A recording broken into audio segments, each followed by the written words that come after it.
Welcome to TAP. My name is Manna, and this is a solo episode on Wilhelm Reich. Because in the last solo speak, so not the last publication, but the last time where you and I were alone together, I did have a mention about Reich, and I said, I wasn't sure about, is this really about the stress in the body that I'm speaking about? And I was afraid that I got things mixed up.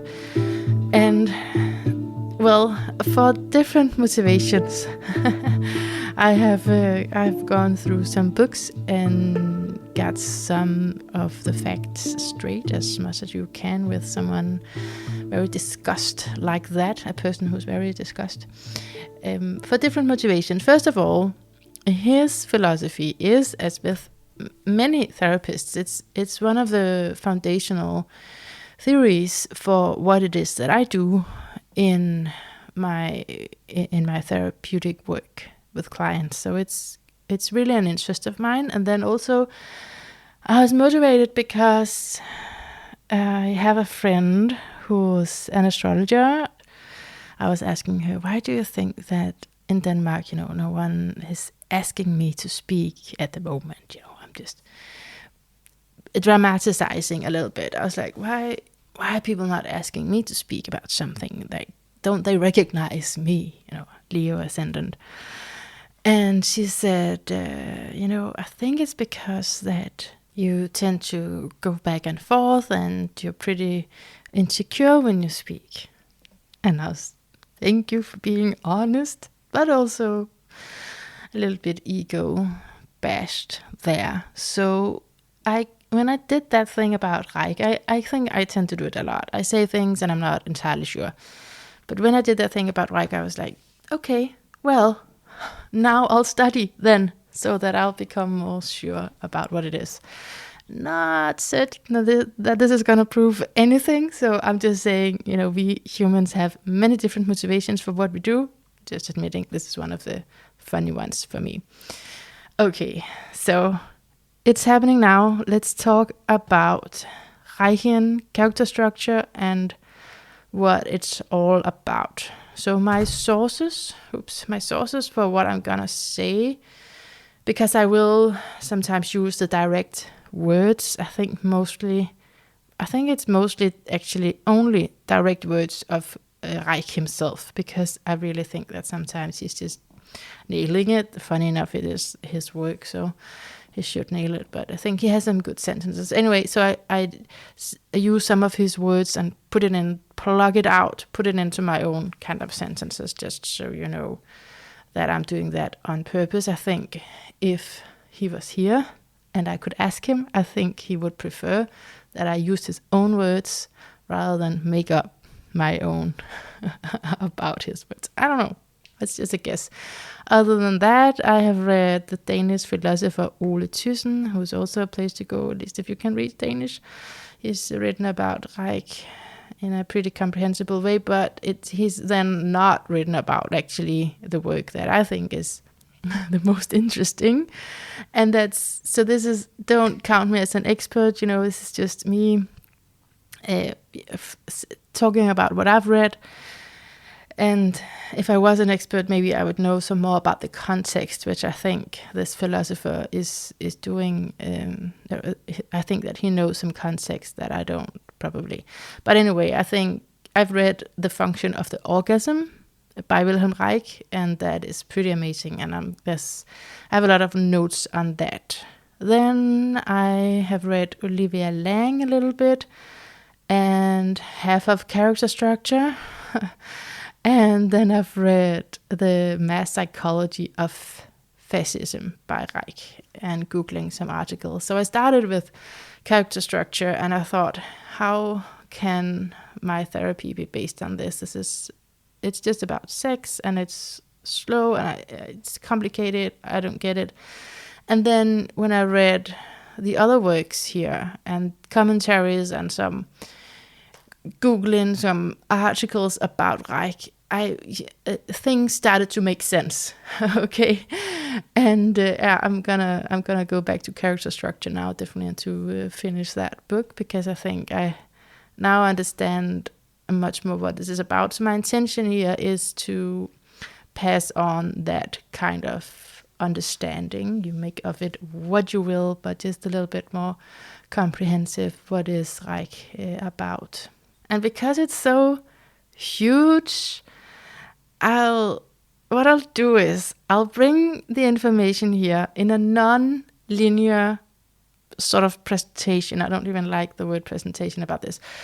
I'm just going to bring you my notes, but in an on purpose not linear way, because I thought that's probably going to be more fun than trying to sort everything out in this date, that date. So it's going to be a fun thing, I hope, for you also. And the good part about that, learning-wise, I think, is that you get some repetitions. And at least I've needed to hear some things several times and in different ways. Okay, I'll try to speak slowly. So, of course, you have the option on your podcast app to just speed it up if that helps you. But I will intentionally speak slowly if I can to emphasize his points, because, again, it took me some time to understand the connections here of a very holistic approach that he has. He is an Aries, and if you know about astrology, I think you're gonna absolutely hear Aries there. But his Mercury and Pisces, I think, is really this all-encompassing. It's like his mind works like that, trying to, what is the all here? Yeah, okay, but okay, don't wanna. But just one more comment. Just Einstein, who's that, he has that Pisces too, even more. But then he has Mars in Gemini, Einstein, and Reich here has Mars in Cancer. And of course, Mars is even more potent for him because he's an Aries. But I thought it's really interesting that even though he's dealing with a theory of everything in a way, there's also this constantly interest around the emotional side of it. And challenging, Mars is also, where we feel strongly about something and maybe challenging other people's views. Okay, let's get into it. So set the scene here. I will quote a BBC article from 21 called "The Man Who Thought Orgasms Could Save the World." Yeah, that's actually something that he addresses way back in the 40s. That it's kind of annoying that he has had that funny label. But anyway, I'm just going to use the first bit here to set the scene. Reich was born in 1897 into a wealthy family in what is now Ukraine. He claimed to have lost his virginity at the age of 11 to the family cook and to have visited a brothel at the age of 15. After serving in Austro-Hungarian army in World War I, he studied medicine in Vienna. When he heard of a seminar on sex being given by Sigmund Freud, the founder of psychoanalysis, he visited him to ask for a reading list, and the pair hit it off. Freud began referring patients to him, and Reich started developing his own theories, becoming convinced of the power of sexual healing. Okay, that's the quote from that article.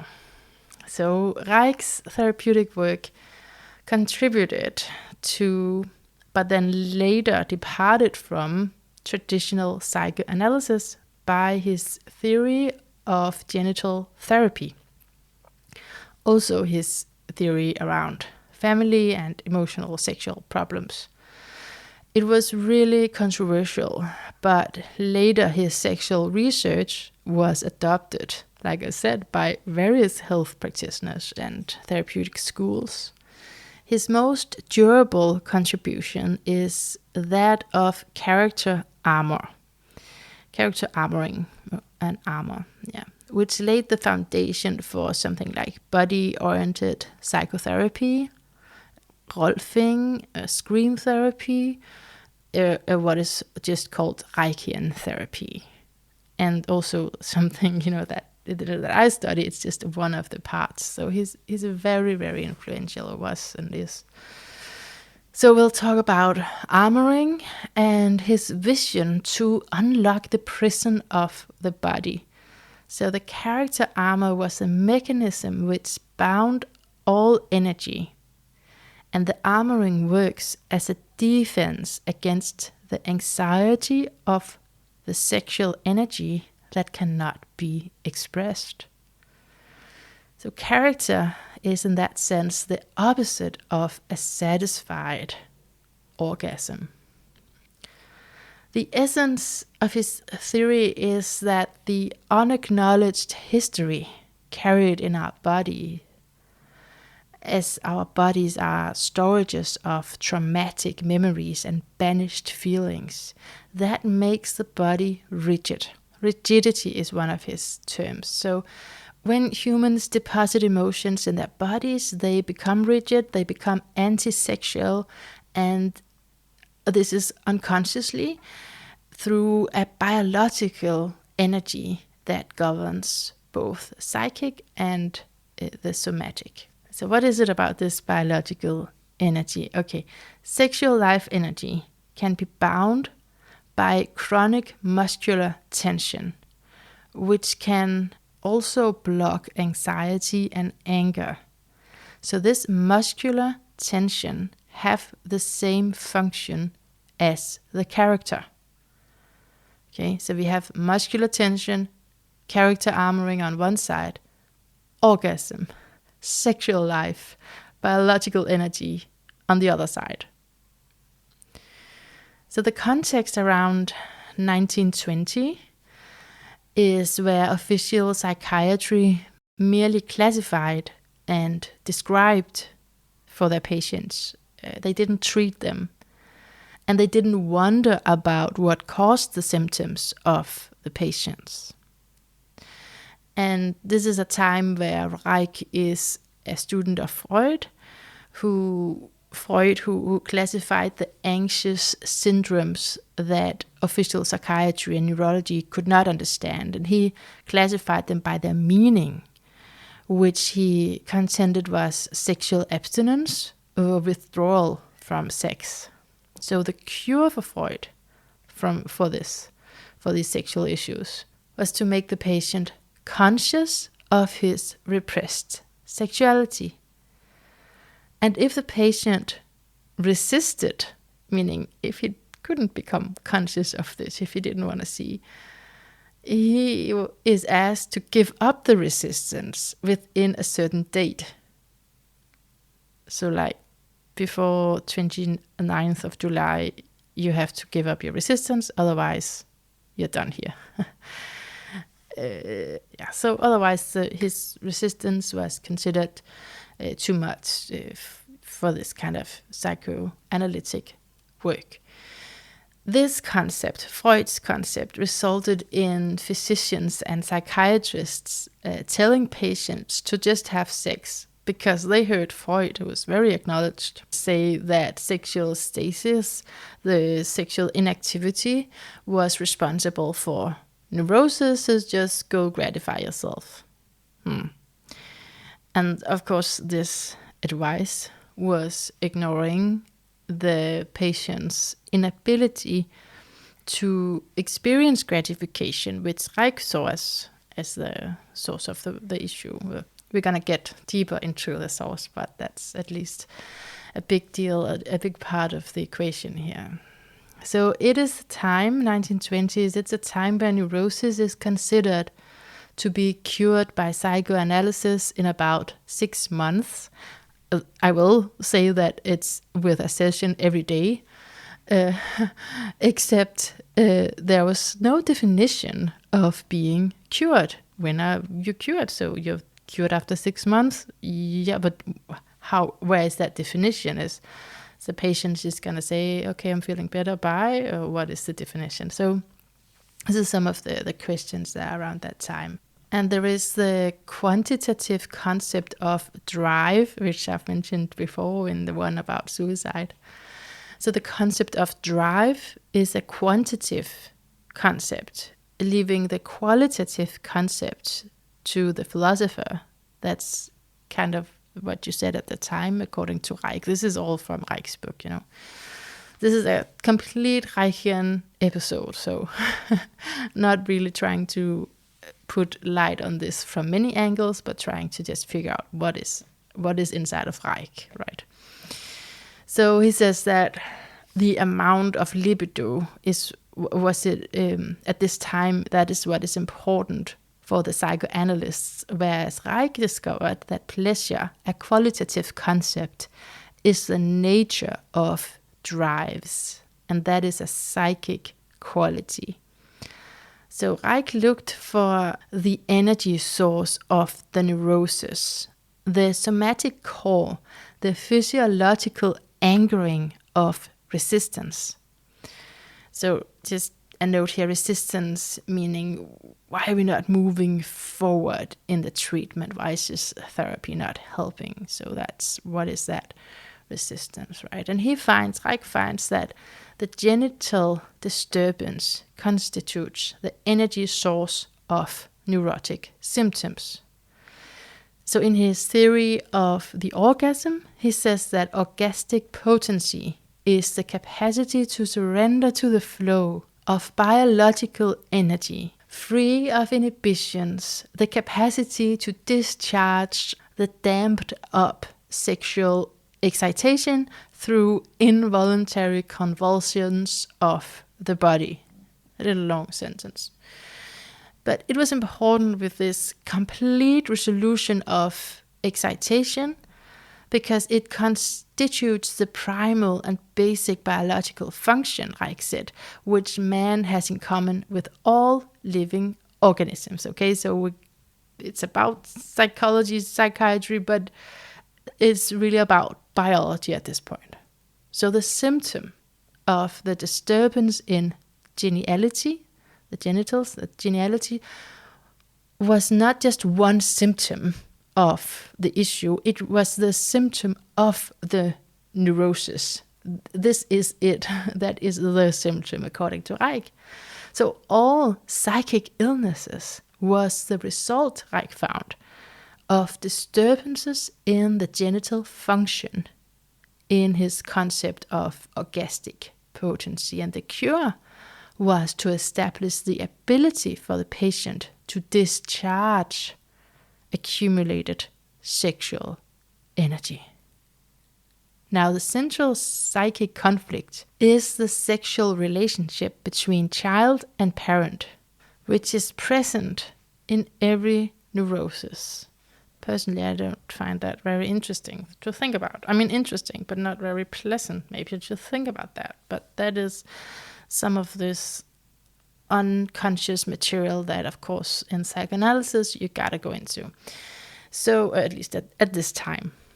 Okay, so Reich, his findings here, that we're gonna talk even more about, his findings cost him, at one point, his membership of the Psychoanalytic Association, which was a big deal led by Freud. And so he was excluded from that in 1934. And he describes, this is again from the Orgasm, the Function of the Orgasm, that book, he describes the atmosphere as cleansed of all Freud's achievements as the libido moved to the shadow. Because Freud obviously also had, a theory about sexuality, and that's the libido, and even that, which Reich had been very, very obsessed with, occupied by, that moved into the shadow. So Reich offered questions like, what is the source? What is the source and function of social suppression of sexuality? What is the social reasons for scientific naivety? Reich saw that sexual energy is active in everything that lives. His findings were the phenomena of physiological anchoring of a psychic experience. And he criticized the psychoanalysts for interpreting everything as unconscious desires, which led to an unscientific, psychologized interpretation of a somatic process. Instead, Reich said that it's a deep biological process of which the desire is only the expression. What is really going on is sexual tension or the withdrawal of biological energy in the genitals. Okay, so sexual tension or withdrawal of energy in the genitals. The actual neurosis had Reich found a psychic superstructure, a sexual anxiety caused by external frustration of instinctual gratification.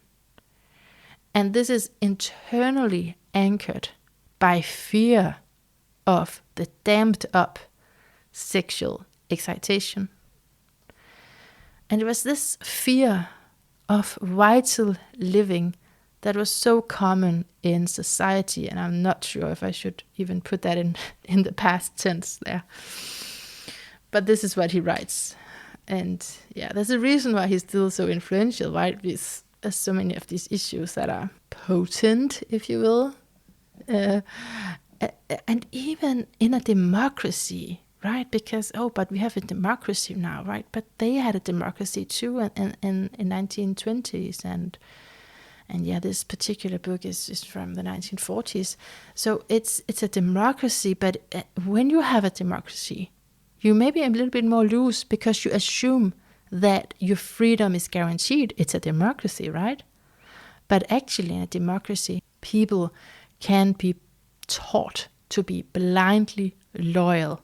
And that is what Reich is really critiquing, because he says we know what happened in World War II, and this is a time Reich lived through. So it's of course a very important part of his contextualizing his work, and he's also a big part of the content of his work. And we know what happens when we are blindly loyal and deprive ourselves, when we deprive humans of their freedom. They will slay the giver of freedom and run off with the dictator, he writes. So they will slay the giver of freedom and run off with the dictator when they are deprived of their freedom, when they deprive themselves of their freedom. Is actually the point here. Reich talks about this modest trait. A man plies as a shoemaker and don't think about life. He goes to the office, to wherever he works, to the factory, to do his duty, and he holds his peace. So the man who's just going to work, he's making this trade-off to not have a critical mind. He can be ideological, he can be religious, but he is essentially a slave, and he wants to be told what to do. He is full of contradictions and cannot rely upon himself. He's helpless and he's incapable of freedom. He is armored. Now, people can be slavish, full of empty slogans, or simply dried up, but they are not like this by nature. They had become this way due to circumstance. In principle, therefore, people could become something different, decent, honest, and capable of love. And Reich called this the characterological contradictions that reflected contradictions of society between life affirmation and life negation, between striving for pleasure and social frustration. And it's important to note that Reich is talking about our natural needs for happiness, and not what he calls secondary unnatural social drives in this context. He wanted the natural needs for happiness to be governed by a principle of freedom, meaning to live it out. But the world, the external, forces people to live in want, this unsatisfied, ungratified place of wanting. And Freud argued that one should master the inner sources of the needs, making it a rather individual problem. And Reich is really upset about this. He says that one should gather all one's resources to fight against the consequences of such view spoken by an authority, which is in this case Freud. Because Reich saw that the striving for happiness, that's a biological process. This striving for pleasure does not take place in a vacuum, but under definite natural and social presuppositions, meaning something that we landed in. We didn't choose ourselves. So there are laws in religion and in culture against sexuality. He also has a huge critique on marriage. But does that mean, because of these laws, it's been done for so many years, does that then mean that society cannot develop if sexuality is not repressed? Is that the connection? No, no, said Reich, because a sexually gratified man is also more productive in a cultural sense, whereas repressed sexuality makes people more obedient, amenable, suggestive to authority. Like you would castrate a bull to make the bull more willing. So Reich argued that psychic castration was happening as well in education that always serves the purpose of the existing system. And I will return to the subject of education. It's very central, but so is the family, the authoritarian preservation of the family that molded the child according to the patterns of compulsive duty, renunciation, and absolute obedience to authority, by stressing also the emotional identity by family and nation and state. That's the way that fascism made a smooth transition to form the structure of the family to the structure of the fascist state. So what the need is, Reich says, the liberation and social protection of natural sexuality in the masses of people. Castration meant neurotic psychic structure. That meant somatic innovation. That meant the development of second nature. This provided insight into the irrational human emotions that fascism in 1930s represented. An erotic politicization of the would-be saviors of mankind, but in fact, man's most important biological function was in the hands of sexually frustrated people. So we are not talking about one point in time here, but for thousands of years, humanity has been forced to deny its basic biological law, which then resulted in the second nature, and an asocial impulse held in check by compulsive moralistic prohibitions. What is it, this biological law? It is an energy that urges towards the outside, either to seek pleasurable discharge or seek contact with people and things. So the armor, the character armor, is like a wall that exerts pressure from the outside toward the inside urge to expand. This creates rigidity. What is rigidity?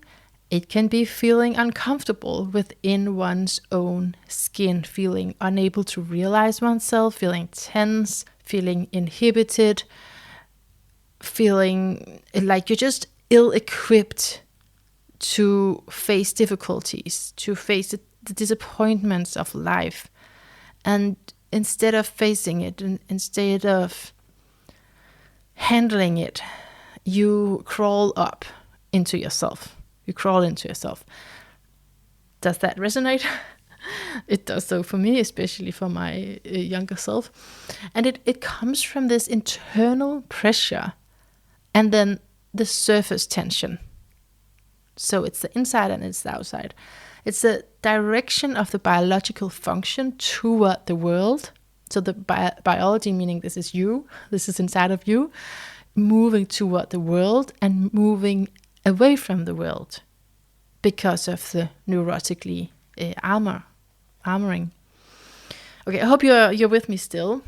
It's as with everything, it starts in childhood, where children's sexuality is interfered with and culturally constantly adjust people to the reality of the patriarchy, adjust to the reality that's in line with the traditional and what he calls erroneous conception of education. Sexual suppression becomes an essential tool for economic enslavement.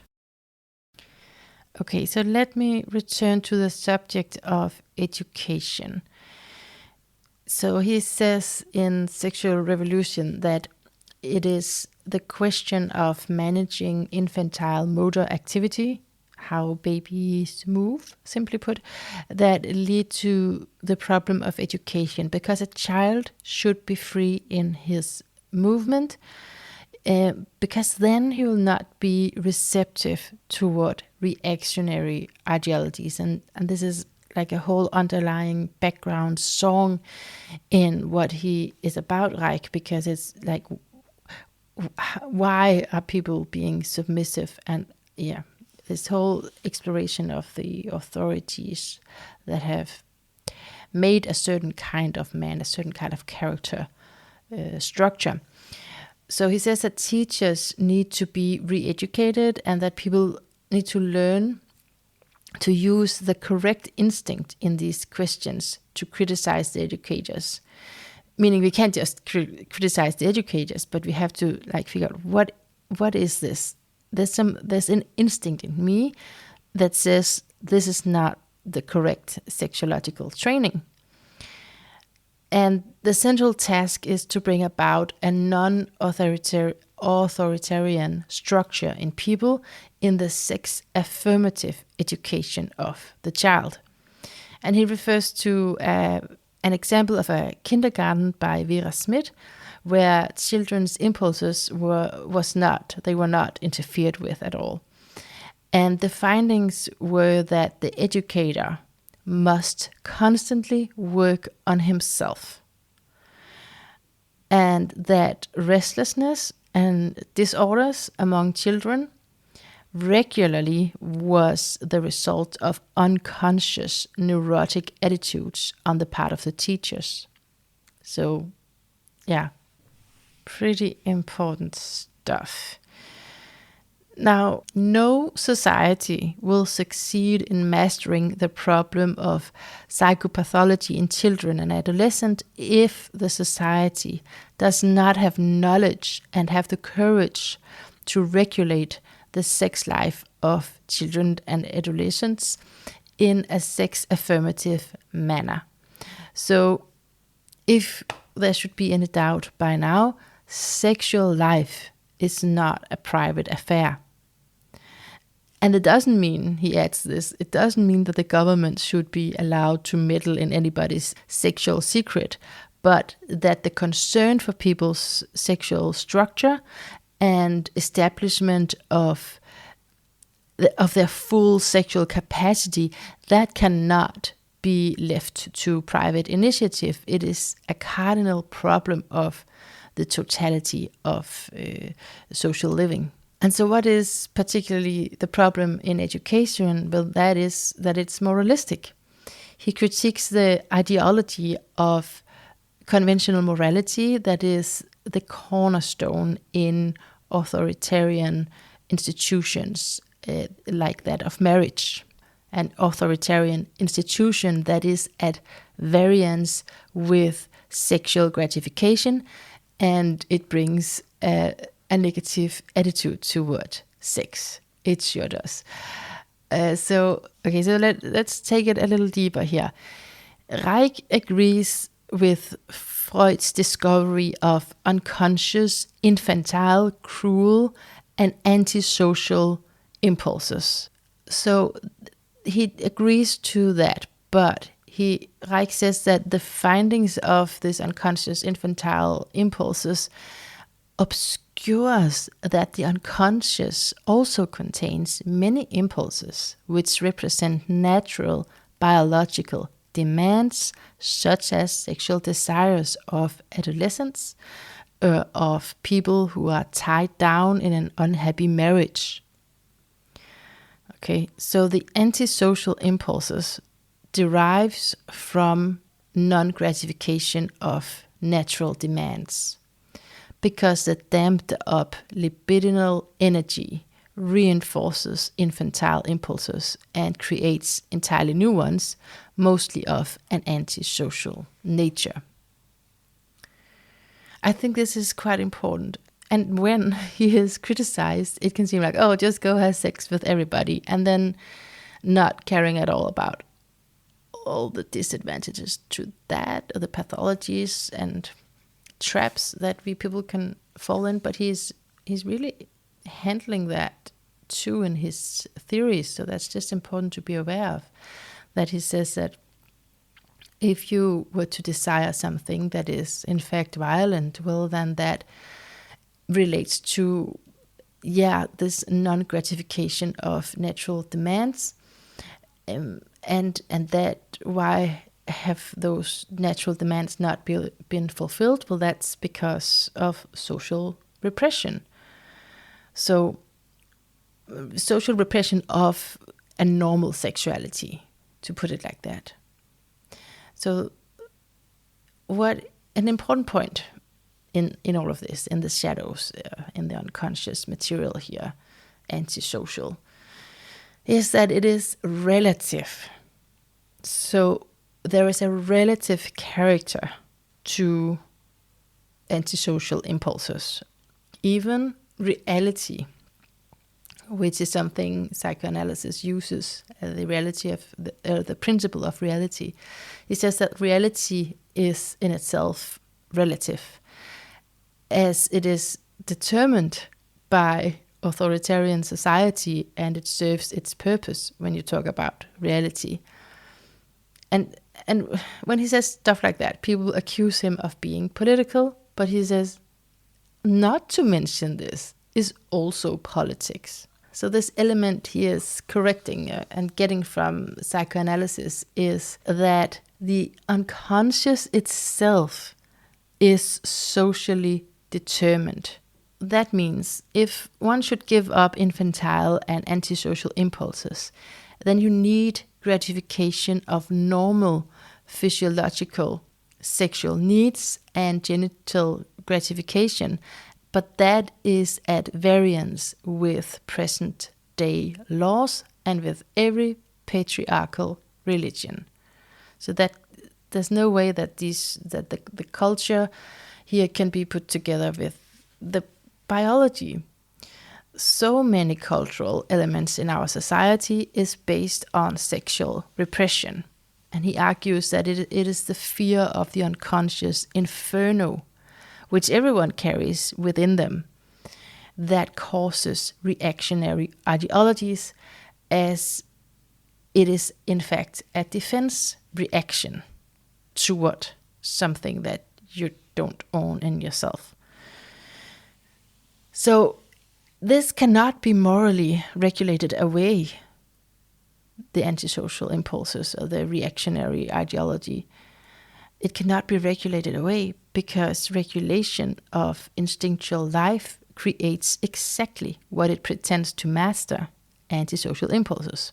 Moral regulation represses natural biological needs. Instead, Reich wanted a social evolution where the structure of people was altered and they became capable of living and working without authority and without moral pressure, but out of their own independence and own self-discipline.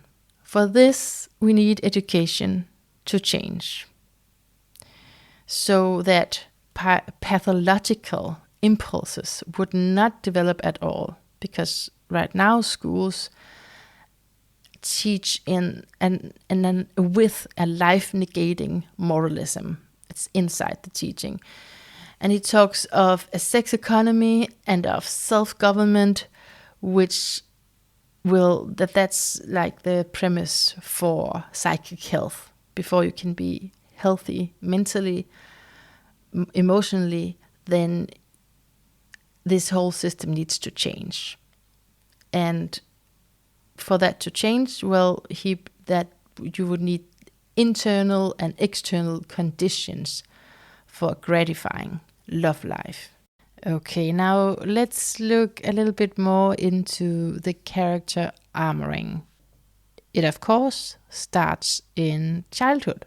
So Reich said that healthy children are sexually active in a natural and spontaneous way.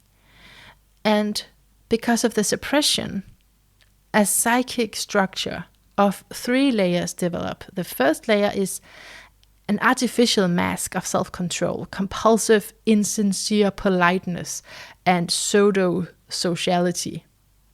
The second layer is the artificial product and sex-negating culture, and it's experienced an inner emptiness, a desolation.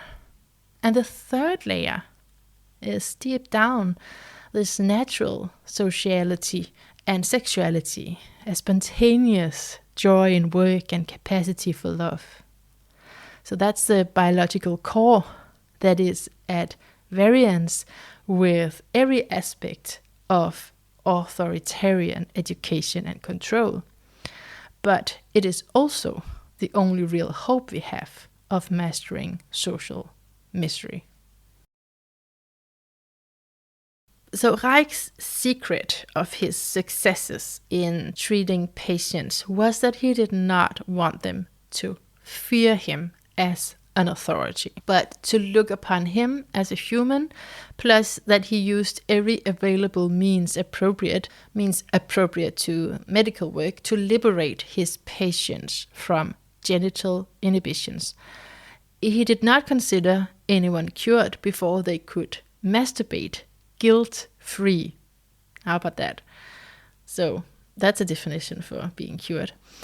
When they were cured, they could not work mechanically with something that they had no real personal interest in. This is really, really, really a wonderful observation here. So people gone through his treatment, they were cured, they went back to their workplace, and they could not work in that mechanical way anymore if they did not have a personal interest in it, even though that before the treatment they considered their work a necessary evil and were okay with it. So they were stirred by a need to engage in their work. And if the work was mechanical per nature, you couldn't do anything about it, then it became intolerable to them. And Reich had a hard time treating them on this premise. He writes, the world was not attuned to the human aspect of work. And as a disillusioned social worker, I'll just agree to that. This was the results, that people immersed themselves in activity they were fully committed to after the treatment, and they experienced a protest of the psychic organism against mechanical work. Okay, so it's a psychic organism that's fully alive now and can protest against meaningless mechanical work. Since the emergence of patriarchy, the natural pleasure of work and activity has been replaced by duty. In masses of people, there is the structure of fear of life, enabling them to be blindly obedient to authority. This is the suppression of sexuality that produces that obedience. Now, what is wrong with being a little anti-sexual, you might ask? Well, nothing, if you ask the pleasure-destroying religious perception that I've been in. And yeah, just like a little personal intermezzo here. That is why I'm so curious about all of this now on a personal level, that I'm trying to grasp theories like this sort of thing, because I believed so strongly back then in the only kind of sexuality that I knew of and that I thought was good for humanity. That is the sexuality inside of a marriage that led to a family. And other than that, sexuality was only the work of the devil to tempt us away from the right path. And then, of course, in my break between my 2 times of being religious, I totally let my sexuality run amok. And that surely did not satisfy me. And when I read Reich, it's really important that he says it's not to just go have sex. That's actually not what he's talking about. So I felt the sex repressive religion was right when I had those experiences. That's not even satisfying me. So the religion is right, and then that's an easier way. I'm more suggestive. I'm more vulnerable to go back into the church and to repent and all of that when I was in that state. So now my story, and I'm just like hoping that you already have listened to other episodes, otherwise this is gonna be really weird. But this is just some of my personal thoughts here, that this sexuality, it's so important that we talk about it. It's so important with information about it. And I'm realizing this is not really Reichian, but this is just my own thoughts, okay? that this information and training of energy is crucial to a healthy sex life. But when you don't have that, or you don't know you can seek that out, then sex just seems like a physical act that can cause some distraction and some sexual disease. So theories for me is like this. It's all about receiving access to more another portion of the world that's been off limits for me for many years. And with Chiron in Gemini, I hope you know where your Chiron is. Otherwise, figure it out or book a session with me. So with Chiron in Gemini, I do think that a part of my healing path, a great part of my healing path is through knowledge. So that's why I do weird things like this, take a deep dive on something and share it with you all. Okay, back to Reich. He says that if we continue to condemn the biological demand for natural orgastic sexual gratification, there can be no freedom or no genuine democracy. So he discovered a bioelectrical nature to sexuality and to anxiety. It is the living organism, and every time he says living organism, or I say it, just think humans, just think you. So the living organism operating in opposite directions, pleasurable expansion and anxious contraction. All biological impulses and organ sensations can be reduced to expansion and contraction. The parasympathetic nervous system operates in the direction of expansion, and the sympathetic nervous system operates in the direction of contraction. The life process consists of continuous alternation between the two. So in pleasure, the heart expands. In anxiety, the heart contracts and beats rapidly and forcibly. Reich started to incorporate touch in his therapies. So remember, this is not, if you've forgotten, this is totally not linear, okay? So this is all mixed up with when, but hang in there, okay? So Reich started to incorporate touch, which again was really not a part of psychoanalysis at that time. It was only around talking. So this is new. And it made him break with the old idea of the mind-body relationship, because his patients would tremble involuntarily. They would twitch the muscles They would have sensations of cold and experience anger, anxiety, or pleasure in the body. And maybe right now, like, you are a body worker and you're like, but of course, we know that. But again, this is a few years back, and this is kind of the foundation for a lot of body work today, somatic therapy today. So Reich discovered that by dissolving chronic character attitudes, there would be reactions in the autonomic nervous system, and it often reproduced a memory so that this muscular tension can be said to contain the history and meaning and its origin. So somatic rigidity represents the most essential part in the process of repression. As children, we learn to suppress impulses of hate, anxiety, and love. And from then, habitually, we fight against these impulses. Also, in an example, it became evident that while a patient had always been intellectually conscious of, in this case, his envy, he had no awareness of the extent and intensity of rage that had actually mobilized in himself. So the effect of a psychic experience are determined by the amount of orgastic energy which is mobilized. And in an example like that, there was no emotional connect, only intellectual of what went on. For illustrating what's going on in a case like that, which is very common, right? I know I'm doing this, but I'm actually not really a part of it when it happens.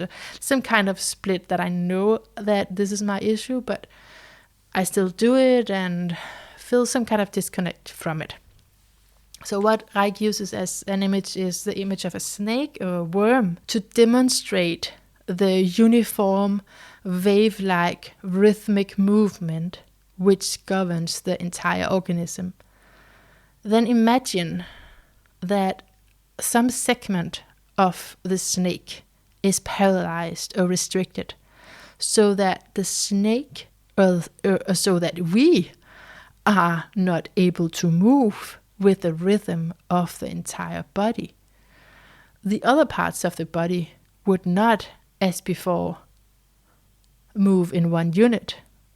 The total rhythm would be disturbed if one segment was paralyzed. So the complete body harmony depends on uniformity and freedom from disturbances of the impulses in the body. If you hold back in your pelvis, you are inhibited in your movement, no matter how mobile you otherwise are. So the most important means of freeing the orgasm reflex is a breathing technique. And you know what? Reich describes something quite similar to the little thing that we did in the end of the last episode, my last monologue, about being too hard on yourself. About, this breathing in an entirely normal way. So as I've spoken about it, it can be hard because now I'm going back to Reich here. Think of a child and early toilet training. When pooing becomes taboo, the child hides the poo in the belly. And to do that, he has to suppress every excitation he senses in the abdomen, including genital excitation, by withdrawing into himself. The abdomen is hard, and it has locked in what has been judged as wicked. So breathing fully and naturally is a help and, I guess, a test off to see where we are. And this is heartbreaking, right? To think about how we are constantly, as children, it's going on, and it was going on, trying to adjust children, trying to don't do this, right? It's cut off your natural impulses. The reason this happens is that this sexual function of the living organism has been confused with the pathological expressions of neurotic men and women in the pornography industry, he says. So he's very clear about that. It's not about porn, right? So biological excitation is a process which requires bioelectrical charge. Orgastic gratification is a bioelectrical discharge. The biological process of expansion, illustrated by the organ erection, is the manifestation of a movement of bioelectrical energy from the center to the periphery of the organism. The pleasurable excitation is considered the productive process in a biological system, and the unpleasurable, the anxiety, the pressure, is opposing the process and is life negating. So this psychosomatic structure is a clash between social and biological functions. I hope you're getting this. It is so interesting. Okay, so his research on the living organism led to the experimental investigation of the natural organization of living substance from non-living matter, organ energy. It is visible in the atmosphere and in plant and animal organism. The color is blue, a blue-gray, but also have other rays. So there are also other colors involved. And organ energy charges living tissues, in particular the red corpuscle. It kills cancer and many other bacteria. The human organism is surrounded by an organotic energy field whose range depends on the organisms, that's again you and me and plants and so on the organism's orgastic liveness. Okay, so this vital force organ, which you must understand is so controversial. It is so controversial. He writes in his work, Mass Psychology, that at some point, if he had said what he really meant, then about that this energy exists, and that it can destroy cancerous tumors, he would be confirmed to be schizophrenic, which is this cruel rumor another psychiatrist had started, as far as I know. So it's so controversial, this biopsychic energy, and that he says psychic health depends upon orgastic potency. Yeah, so he says that psychic health depends upon the degree to which one can surrender to. If you remember that long quote from earlier, it's that degree one can surrender to and experience the climax of excitation in the natural sexual act. It is founded upon the healthy character attitude of the individual's capacity for love. So it's really about love. So psychic illnesses are the result of disturbance of the natural ability to love. So to cure psychic disturbances, we need to reestablish the natural capacity for love. So why are there psychic illness? Well, that psychic illness is a consequence of sexual chaos of society, meaning the internalization of the mechanization of life. But when you suppress natural life, when you suppress natural sexuality, you get not only antisocial people, but also a chronic muscular spasm. Reich calls it the biophysiological fear. It's life negating and it's dictator producing views. So this is the character structure of modern man, and armoring against his inner nature and against social misery which surround him. And the manner in which the character structure of modern man is developed is through an inner resistance that is constantly interpolated between the biological impulse and its realization. Man acts reactively and is inwardly divided against himself. So we have instinct and defense. For example, the instinct to be aggressive, and then the defense that inhibits this destructiveness. And Reich asks, what is the source of aggression? Because the aggression immediately began to break free when he started to penetrate the armor of his clients. That's something about it. Did he do it? Did they? I would say the clients did it. But anyway, well, every positive manifestation of life is aggressive, he says. Aggression is the life expression of the muscular system, of the system of movement. Aggression is always an attempt to provide the means for the gratification of a vital need. So this, hopefully some of this is going to start to sound like something you know from other therapeutic works, right? That there's this natural protest that's actually there so that the child can have their needs filled. Reich studied the behavior of wild animals and learned that they are harmless. The wild animals are harmless when they are well fed and sexually gratified. So a person capable of sexual gratification is never sadistic. Okay, so Reich reached the conclusion that the desire to destroy is the reaction to a disappointment in or a loss of love. Instead of love, the person now hates, but he cannot express that hate.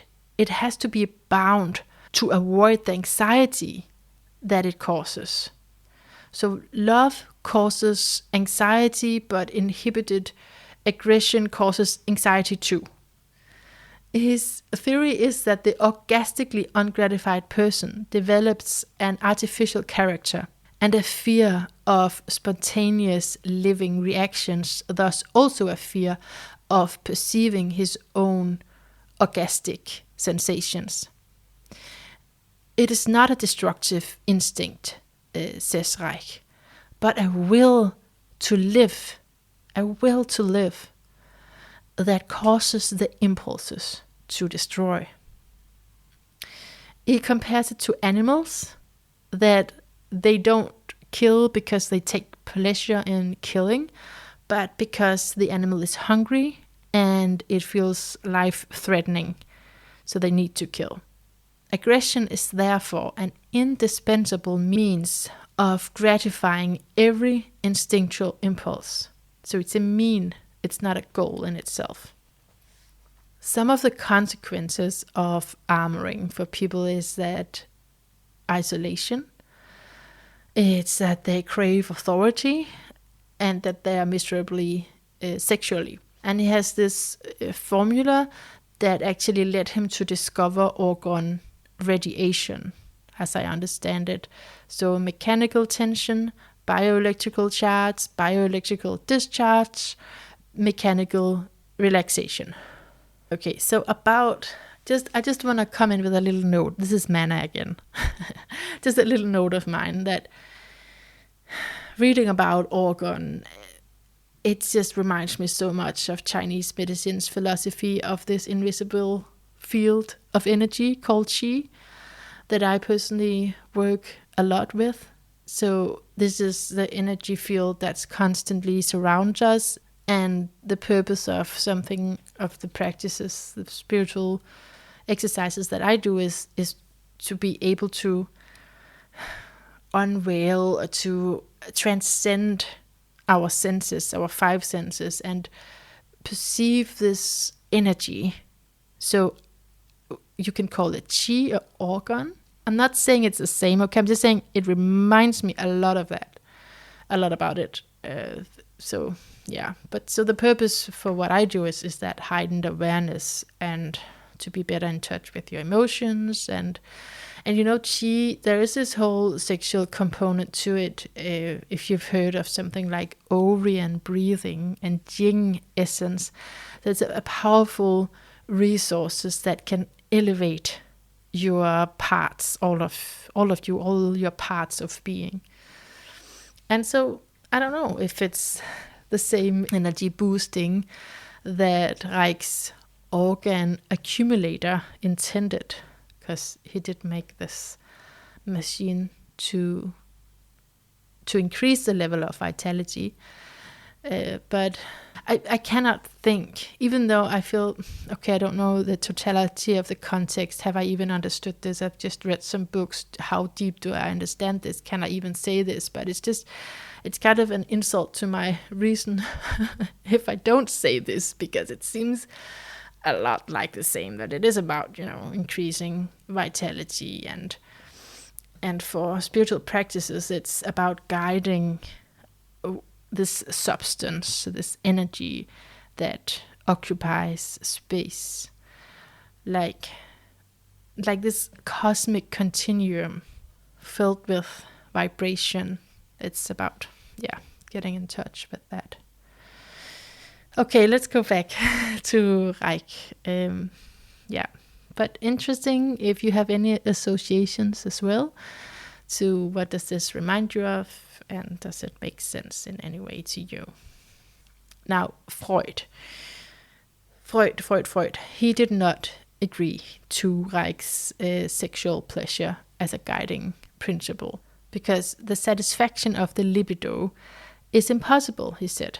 And I mean, there's a lot of discussion going on. I mean, Reich has written this, so it's a one-pointed discussion, you can say. But so there's a lot of, I think it must have been really hard on him to have had a mentor for so long and be very grateful and happy. And he does say that he is, for so much that he's learned, and then also being kind of rejected. And is Freud agreeing with him, but then because of the pressure, he's not willing to admit it, or is it like there's all of these things going on? So, but Reich really fought for his theory about organ, and he designed a cabinet, so the organ accumulator, in which a person could sit and soak up this energy.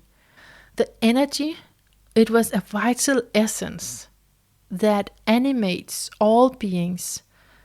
And it was a real energy, physical energy, a biological substance that could be measured scientifically. So organ is really important for the living organism, but it can be blocked by emotional trauma or repression of emotions or repression of sexuality. Whereas sexually content human was free of anxiety, since sex discharged the anxiety. But the accumulator and everything else was banned. And it seemed there was, as far as I can read, it seems like they have spent a lot of money pursuing the end of these machines, and they destroyed Reich's books, and it just seems completely unfair. But he posed a threat to America, where he stayed in the end. A threat because of his vision of sexual liberation. Orgonomy was the science of life energy functions in nature. And it was actually a breakthrough, but it was widely ridiculed. And I found myself in tears reading about the history of, the burning of his books, burning his works. It's devastating. And I can't help to think, of course, I mean, can you blame him if he became paranoid in the end? Because he actually was persecuted. So, yeah, it's it's quite understandable if his sanity did erode in the end. He also was imprisoned, and he was stripped of contact with anyone, and he died in prison. So, but of course, I also read some. I mean, I'm not trying to paint a picture perfect here of Reich. He did carry a lot of trauma himself, and apparently he didn't really deal with it. So, I mean, there's no excuse for something like hitting a partner, which I've read that he did, and other not so great stuff that he really did during his old age. But you can't say because of those actions then just dismiss all of his theories because of insanity. I think that's really a mistake. I mean, maybe rather try to use the theory to understand also what was going on in the end for him. I feel like just reading a quote from Olivia Lang at page 193. And I mean, he does, like I said, have Mercury in Pisces, and it's even square to his Neptune. So, and that's the thing about astrology. It's always like this, that the thing that makes you great, right? That makes you a genius, and like in this case, it's just this all-encompassing theory field, and that's then that also has the that same symbol. Something can go wrong, and it could be that. Yeah, let's read the quote, and we'll see what it could be. The biggest mistake he made was to think that you can isolate yourself from the outside world. You can't. Our past stays with us, embedded in our bodies, and we live, whether we like it or not, in the object world, sharing the resources, a reality, with billions of other beings. And I'm just skipping a little bit here. Either you submit to the world or you change the world. It was Reich who taught me that. Yeah, so his life and his mind got really tricky in the end. And if we look at what about his work made him so influential, right? Because in his time, he was really influential, but also, especially posthumously, where his books has been, used at different, they've been thrown at the police in riots. And mind you, that many of his books and papers were burned, and he ended his life in prison. So, yeah, there's this Aries background noise of anarchy, or the threat of, at least the threat of anarchy, maybe just more activism. I mean, his life was a struggle for freedom, and he didn't win exactly. Maybe, I'm sure his soul did what it intended to do, but so his study led to a fight for sexual revolution against the oppressive authorities. And he wanted social change and something like the nuclear family. He would, with marriage and all the things, just wanted to challenge that in order to better master the social conditions and the emotional plague, as it was called. He did join the communist movement, but he later realized that Marxism, didn't see the emotional side of the problem, and didn't care about many of, for example, women's sexual repression. So his vision was frightening, both to the individual, to the society that people inhabit, and dare I say, even to us now. This is, again, I'm feeling maybe I'm missing some context here, but where is information about sexuality? Your sexuality can be exploited if you want to. It's used a lot in commercials, and it's graphic, but not this kind of talking about the energy. That it's, is it still threatening for society? Pleasure and freedom. He said pleasure and freedom are dangerous forces in an authoritarian system.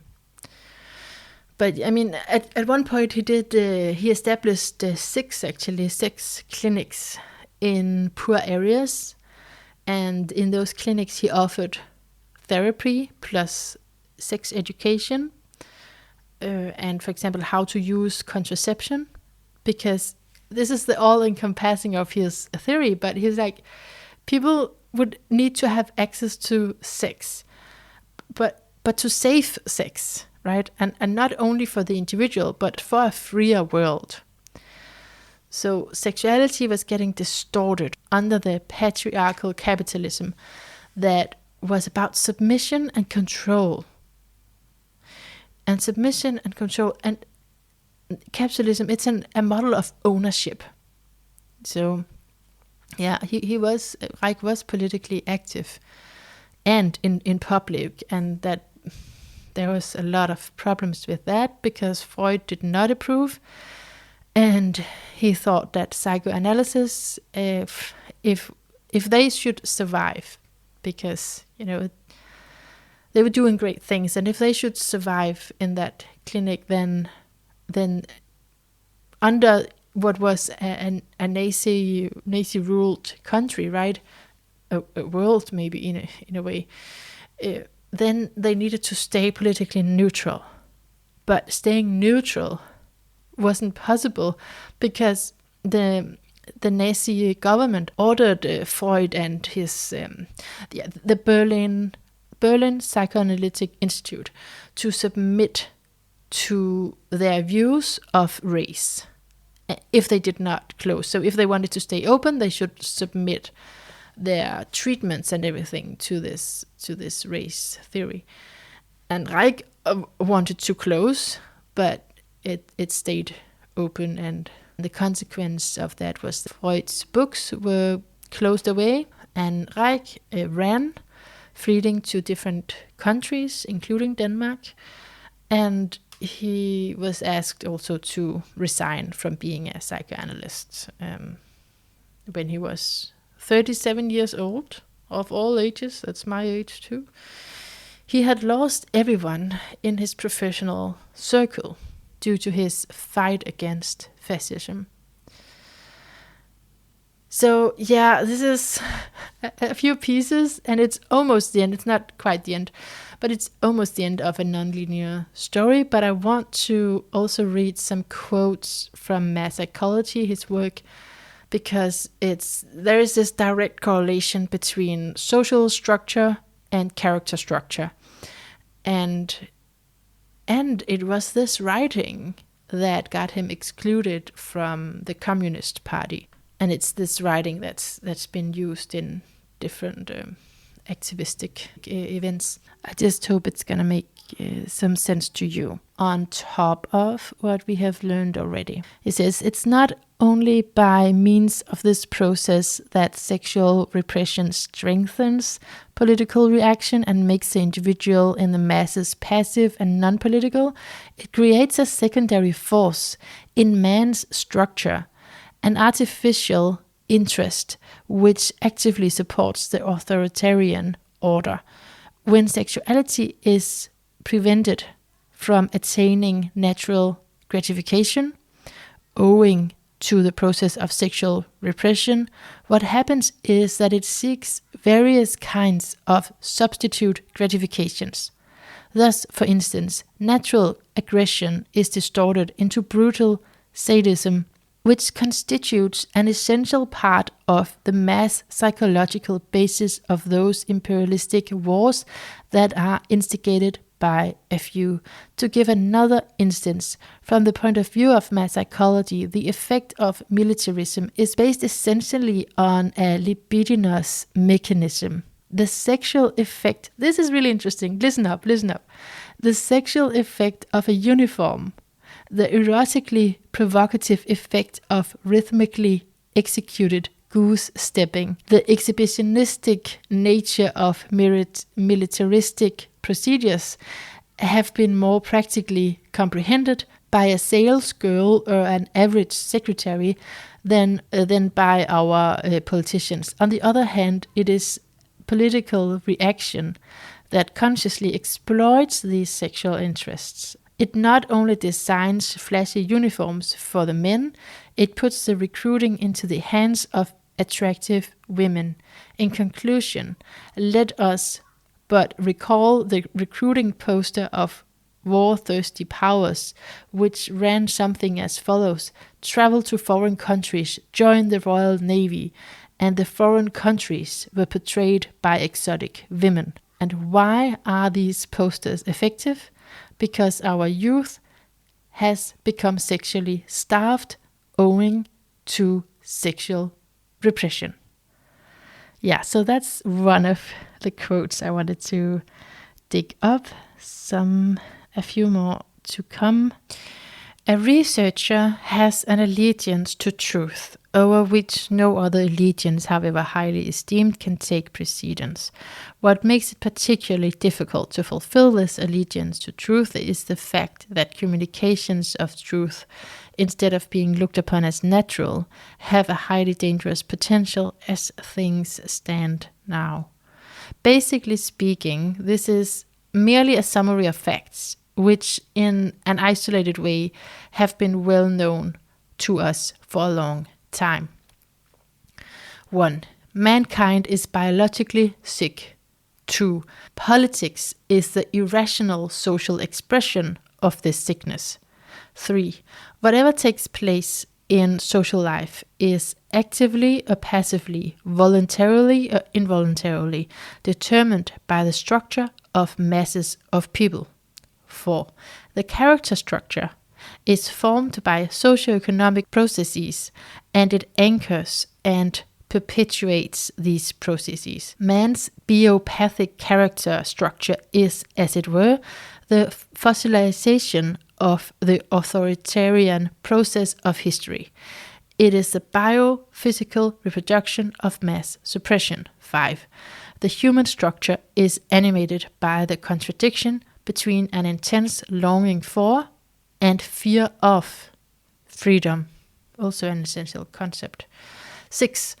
The fear of freedom of masses of people is expressed in biophysical rigidity of the organism and the inflexibility of the character. 7. Every form of social leadership is merely the social expression of the one or the other side of this structure of masses of people. 8. It is not a question of the Versailles Peace Treaty, the oil wells of Baku, or the 200-300 years of capitalism, but a question of 4,000 to 6,000 years of authoritarian mechanistic civilization, which has ruined man's biological functioning. 9.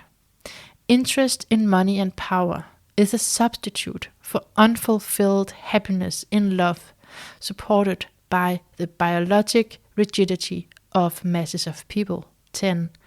The suppression of the natural sexuality of children and adolescents serves to mold the human structure in such a way that masses of people become willing upholders and reproducers of mechanistic authoritarian civilization. 11. Thousands of years of human suppression are in the process of being eliminated. These are more or less the results of our research on the character and its relationship to social processes. Okay, I have 2 more quotes. I hope you enjoyed. Please enjoy it. Man is fundamentally an animal. In contrast to man, animals are not mechanical or sadistic, and their societies within the same species are incomparably more peaceful than man's societies. The basic question runs: what caused the human animal to deteriorate and become robot-like? When I use the word animal, I do not mean something vicious, terrible, or inferior, but a biologic fact. However, man developed this peculiar idea that he was not an animal, he was a man. And he takes great pains to dissociate himself from the vicious animal and to prove that he is better by pointing to his culture and his civilization, which distinguishes him from the animal. His entire attitude, his theories of value, moral philosophies, his monkey trials all bear witness to the fact that he does not want to be reminded that he is fundamentally an animal, that he has incomparably more in common with the animal than he has with that which he thinks and dreams himself to be. The theory of the German Superman has its origin in man's effort to dissociate himself from the animal. His viciousness, his inability to live peacefully with his own kind, his wars, bear witness to the fact that man is distinguished from the other animals only by a boundless sadism and mechanical trinity of an authoritarian view of life, mechanistic science, and the machine. If one looks back over long stretches of the result of human civilization, one finds that man's claims are not only false, but are peculiarly contrived to make him forget that he's an animal. Where and how did man get these illusions about himself? Man's life is dichotomized. One part of his life is determined by biological laws, sexual gratification, consumption of food, relatedness to nature. The other part of his life is determined by the machine civilization, mechanical ideas about his own organization, his superior position in the animal kingdom, his racial or class attitude toward other human groups, valuations about ownership and non-ownership, science, religion, etc. His being an animal and his not being an animal, biological roots on the one hand and technical development on the other hand. And just skipping a little bit ahead, thus the machine became a part of man himself, a loved and highly esteemed part. He dreams about how these machines make his life easier and will give him a great capacity for enjoyment. The enjoyment of life with the help of the machine has always been his dream, and in reality, the machine became, is, and will continue to be his most dangerous destroyer if he does not differentiate himself from it. Whoa. Okay, last quote. He's critiquing a Christian pamphlet, and it was really moving for me to read it because it's completely what I'm brought up in and what I've been doing for many years. But so just one brief thing that it says on this pamphlet, it's part of a longer wording, but it says, "Do you want for a few moments of transitory pleasure to ruin your body, character and soul now and forever? Or do you want to be saved as long as there is still time?" And now Reich is saying this. In this pamphlet, youth is given the alternative, God or sexuality. To be sure, full manhood as well as supermanhood requires more than asexuality, but this is its first prerequisite. The setting up of animal and man of spirit as opposites follow from the setting up of sexual and spiritual as opposites. From early childhood on, the average youth is faced with the acute conflict between sexuality and fear, the heritage of the authoritative parental home. The church binds the masses to itself by means of sexual anxiety, and it stresses its anti-capitalistic position. It condemns the life of the big city with its many opportunities of leading young men and women astray, for it must fight against the revolutionary sexual force that is awakened in the youth by big city life. On the other hand, the sexual life of the masses, concentrated in big cities, is characterized by an acute pressing sexual need, and minimal material and structural possibilities for gratification. Essentially, the nature of this contradiction is that the very family authority that has been destroyed by the economic crisis and by sexual anguish is again defended by every available means. Okay, I realized that this quote requires like a whole long section, and I'm tired now. I'm done. This is it. Okay, this is what we got from me reading a few books, trying to share some of it with you. And of course, we are well aware that there is so much more to learn about Wilhelm Reich and his messages and his everything. But I've given it a shot, and when some part of my mind is trying to tell me that, just trying to reinforce a fearful energy, is this good enough? And then I think of this quote where he says, let me just find it, where he says that the first time he had to deliver a talk at this psychoanalytic association, and he says that he had spoken 3 sentences and then he had lost his thread in a maze of thoughts. And then, of course, he figured it out. But he does make this point that I love, that if people were not inhibited by a fear of authority, they would speak far less nonsense and far more sense. It is possible for everyone to speak extemporaneously on material which has been mastered and still maintain one's poise. But I had wanted to be particularly impressive, wanted to be sure not to make a fool of myself. I felt all eyes focused on me, and hence thought best to refer to my manuscript, since I have delivered blah blah blah. But this is just, I just love this point actually, right? That this is the fear that has been internalized, and it actually makes me speak much more nonsense. Much more insecurity comes through because of that fear of authority, or because of that I want to impress. So yeah, I just felt a little bit recognized from that even. Okay, so what else? I think this is it. What do you think? Could you recognize yourself in some of it? And did you learn more about Reich? And also, what do you think about his fate, which I thought is just gruesome. What do you think about it? What can we do about it? Because one thing is to study some theorists in the past, and you're just like, oh, this is a completely different scenario now. And something else is to actually recognize it in the present, which is what I've been doing while reading. I think that's just the way that I read. I'm like, yeah, that's me.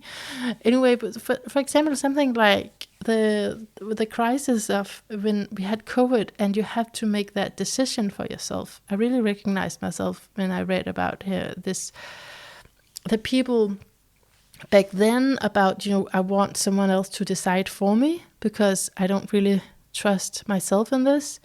That was the same thing, right? Because in politics, we don't have all the information, and with vaccines and all of that, we don't have all the information. And it's just easier if someone else makes that decision. And why? I mean, that is a program in me, at least, that's saying that. That's not for everyone to say. Obviously, everyone didn't say that. So what is that about? What is that internal tension that's going on? So I was inspired in different levels, for sure. So I wish you all the best, and probably the next one is going to be an interview. So, but thank you for now. And again, just please feel free to send me an email if you have any comments at all.